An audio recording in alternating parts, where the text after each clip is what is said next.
Tonight, fanning the flame, the strange and secret journey of the Olympic torch as it's carried through San Francisco.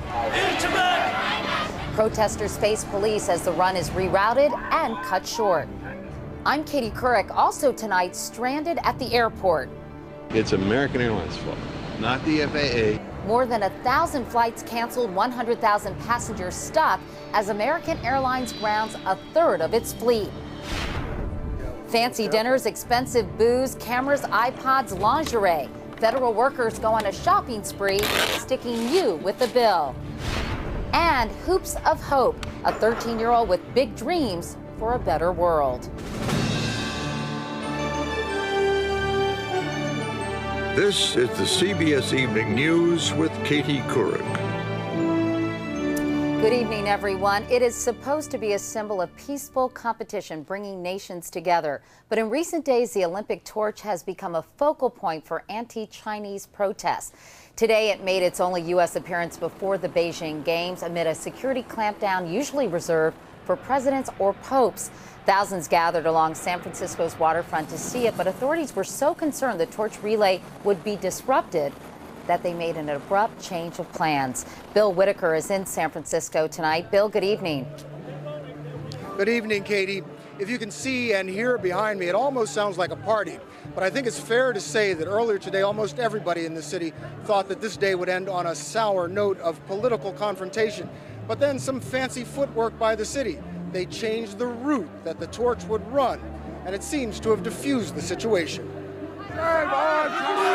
The fear was that dropping the torch heralding the Beijing Olympics in the middle of San Francisco, one of the most politically active cities in the country, would be like dropping a match in kerosene. But sleight of hand, a last-minute route change, made today's run, if not one of harmony like the Chinese had hoped, at least one of relative calm. Like in London and Paris, tens of thousands of demonstrators angry at China's human rights record and harsh crackdown on Tibet came out in force to protest the torch, now the most visible symbol of China. But San Francisco played a game of hide the torch, ducking into a building. We are not exactly sure where on Van Ness it is right now. Emerging miles away to run through the city far from protesters and potential violence. One China! One China! Unlike previous legs of the international torch run, here in San Francisco, members of the city's large Chinese community came out in force in support of the runners, the police, and Beijing. We are peaceful people. We are here for the game. We are not here for, killing each other. Keeping the peace didn't come easy, as Buddhist monks walked across the Golden Gate Bridge this morning to protest China's support of Burma. A visible force of police fanned out along the route, even into the bay. As city officials calculated an alternate route, passions were building on both sides. What started as a shouting match this morning triggered the first arrest. Protesters say they want to send a message to China and to world leaders. President Bush, in an interview to air on the Global Catholic Network, said such public prodding is unnecessary. I'm going to the Olympics, for starters. And, my plans hadn't changed. And those on the front lines, the torchbearers like Helen Zia, said peaceful protest sends the most powerful message. If we can show that, that would be a huge example to set around the world, especially in China. Now, this plaza behind me is where the procession was to end. Instead, it's a couple of miles down the road by the Golden Gate Bridge. As for the closing ceremonies, it's still going to happen, but at an undisclosed location. Katie? Bill Whitaker. Bill, thanks a lot. David Walachinsky is an author and Olympic historian. In San Francisco, the route was changed. Runners and the torch went missing for stretches of time. Apparently, there were scuffles as well. Doesn't this defeat the whole point of the Olympic torch relay? Well, what's unfortunate is the Olympic torch relay has a wonderful reputation up until now as bringing people together. And now we're thinking of it as, people fighting, pushing each other around. You're hiding it. That goes completely against the whole idea of what the torch relay was supposed to be about. Can you envision any scenario in which the Summer Games in Beijing would be canceled? The only situation I could see where the games might be canceled is if the Chinese authorities started killing hundreds of people. But I should point out that that actually happened in 1968, 10 days before the opening ceremonies of the Mexico City Olympics. The Mexican authorities shot to death about 250 people in the streets of Mexico City, and they still went ahead with the Olympics anyway. After San Francisco, the torch is scheduled to go to countries from South America to the Middle East to North Korea before arriving back in mainland China on May, I believe, 4th. The IOC, meanwhile, is meeting tomorrow. What do you think they'll do about all this? I think they'd like to go ahead with it because it would be so embarrassing to stop. So you think the torch relay will, in fact, go on? I think they're going to try to go on with it, though it's really hard to tell. What's happening today in San Francisco is really unprecedented in the history of the torch relay. David Walachinsky, thanks so much. Thank you. Now to our other top story. Passengers were once again left stranded at airports coast to coast after American Airlines wiped out nearly half its daily schedule. More than 1,000 flights were canceled today after 460 were canceled yesterday. And as Nancy Cordes reports, it will be days before service gets back to normal. Travelers who were hoping American would get back on track today were in for a rude surprise. I drove all the way down here and then it's like canceled. For the second time in 2 weeks, American has grounded its MD-80 aircraft.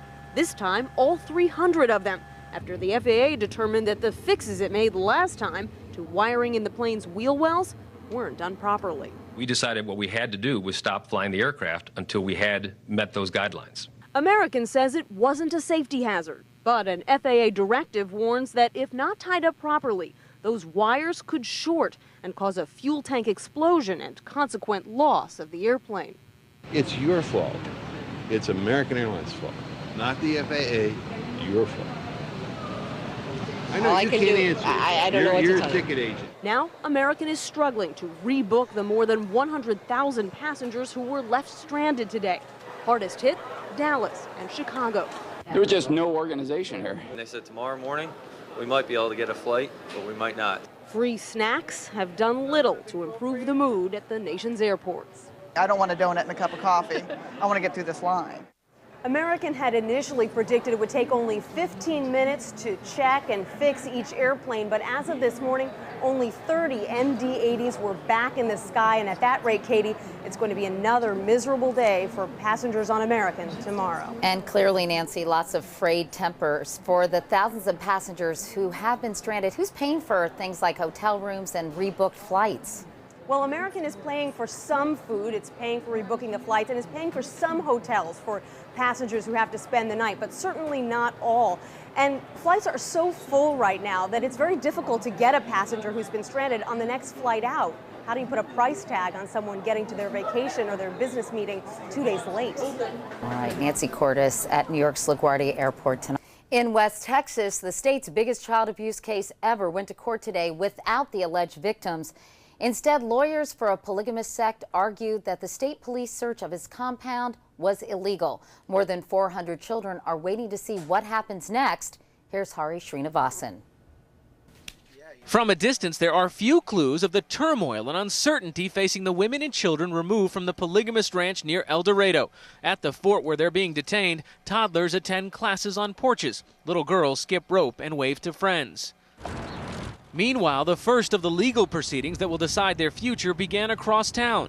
Attorneys for the church argued that a search of the 1,700-acre compound was unconstitutional. They compared it to rummaging through the Vatican, but would say little outside the court. I am speaking for them, and I'm going to say it in the courtroom, gentlemen. Prosecutors argue that 416 children removed from the ranch were in imminent danger of physical and sexual abuse, and that religious freedom ends when alleged criminal conduct begins. But I don't think anybody can stand up in court and say that it is legal as a religious practice to lock somebody in their closet or to abuse them physically or sexually or otherwise. A ruling on those arguments is expected next week. Meanwhile, more allegations of how abuse may have been part of church life. An affidavit unsealed today says investigators discovered a bed inside the temple where they believe men may have had sex with underage girls. The past week has already shined a spotlight on a way of life for 30 to 50,000 people who continue to practice polygamy in at least 8 states. The largest concentrations on the Utah-Arizona border, Pinesdale, Montana, and El Dorado, Texas. There is another important hearing next week when the district attorney must show evidence and justify why 416 children must remain in state custody. Hari Srinivasan, CBS News, San Angelo, Texas. In other news, a disturbing report was released in Washington today. The Pentagon, for the first time, revealed the extent of sexual assault against American women in Iraq and Afghanistan. It says it has investigated a total of 742 cases. 684 were against female soldiers. The others involve civilians. Meanwhile, President Bush will announce tomorrow that Army troops will serve 12-month tours of duty again starting in August. Tours had been extended to 15 months during the surge. The U.S. commander in Iraq, General David Petraeus, testified today that another troop surge in Iraq is unlikely, even if the violence gets worse. This as 5 more American deaths were reported today, including 3 soldiers killed by roadside bombs. 17 Americans have died in Iraq in the last 4 days. Today, incidentally, was the 5th anniversary of the overthrow of Saddam Hussein. There is much more CBS News ahead, including an outrageous buying spree, government credit cards used for lingerie, and $13,000 dinners. And guess who picked up the tab? But up next, why some American farmers are finding their fields of dreams across the border in Mexico.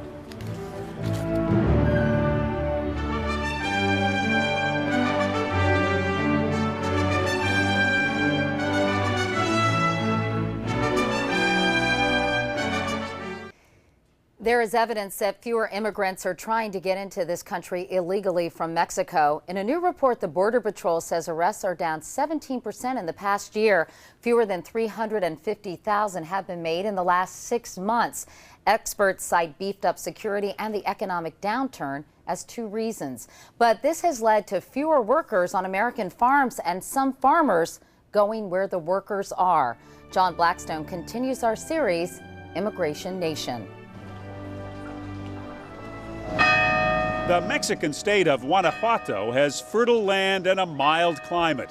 For years, however, poverty here has led many north to find work on farms in the United States. But now there is a movement across the border the other way. Steve Scaroni is an American farmer who has moved to Mexico. It's a very sad situation that, at 50 years old, I've had to come down here, in a sense, start over to be able to complete my American dream. Scaroni now divides his time between Mexico and big farms he still runs in the United States. He says he was forced to start moving to Mexico because an immigration crackdown made it increasingly difficult to get workers in Arizona and California. We just can't get enough labor every day on a consistent basis to meet our production demands. The Western Growers Association says farmers in Arizona and California often need up to 30% more workers than they're able to hire. So 2 years ago, Scaroni started moving his farms to where the workers are. He now has 2,000 acres in Mexico with 500 employees. He even runs his own packing plant, handling more than 2 million pounds of lettuce a week for shipment to major food processors in the United States.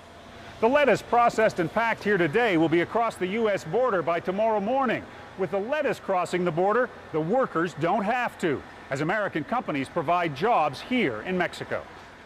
Scaroni got a big welcome from the state's Secretary of Agriculture, who says providing opportunity here means people won't die trying to cross the border. Immigration reform that would have made it easier for farm workers to enter the U.S. failed in Congress last year. One of its sponsors, Senator Dianne Feinstein, says worker shortages are threatening American agriculture. Farmers will soon decide they'd rather do it in Mexico. Already, American farmers have moved more than 46,000 acres of production to Mexico. Well, that's not much compared to the 27 million acres cultivated in California alone. Farmers who make the move believe they're at the leading edge of agriculture's future. I just kind of want to get a feel for how far off harvest this is. Steve Scaroni says unless the law soon makes it much easier to get farm workers across the border, his land of opportunity is Mexico.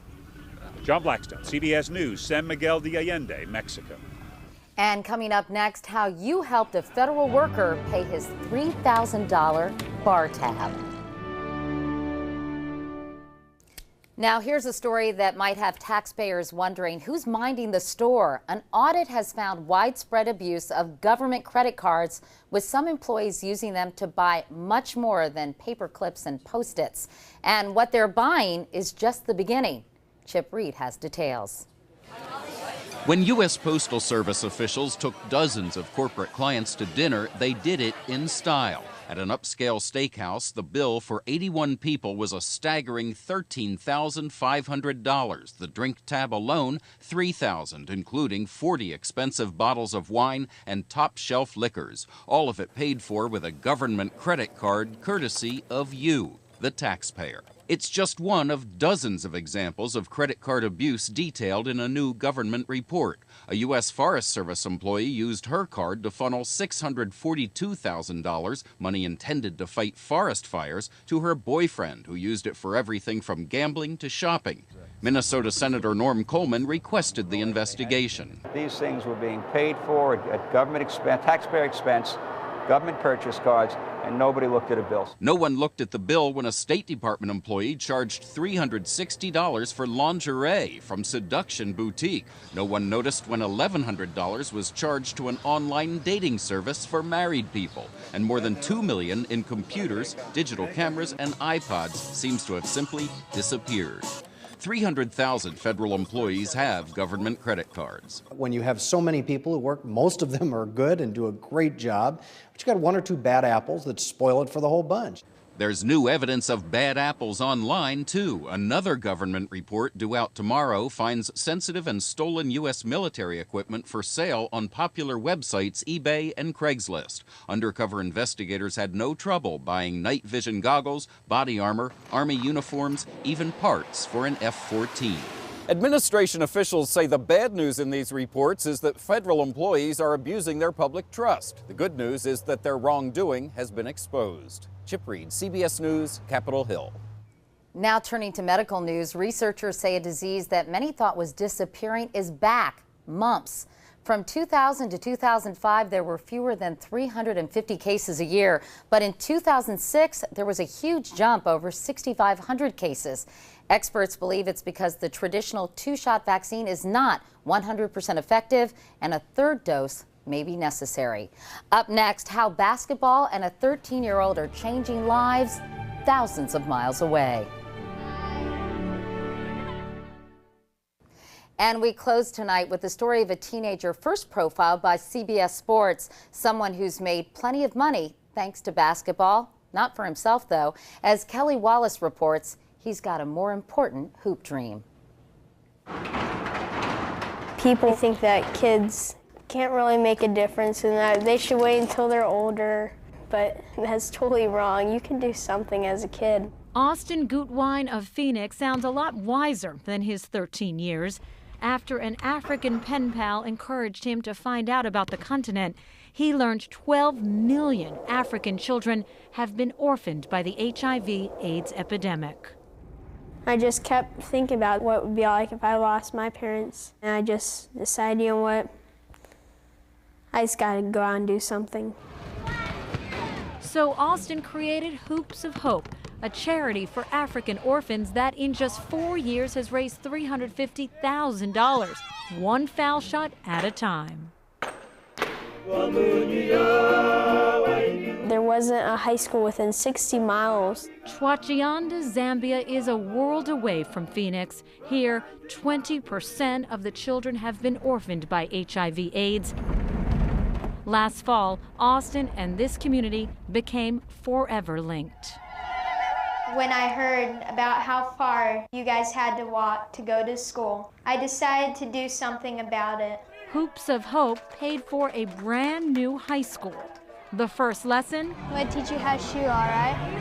No surprise.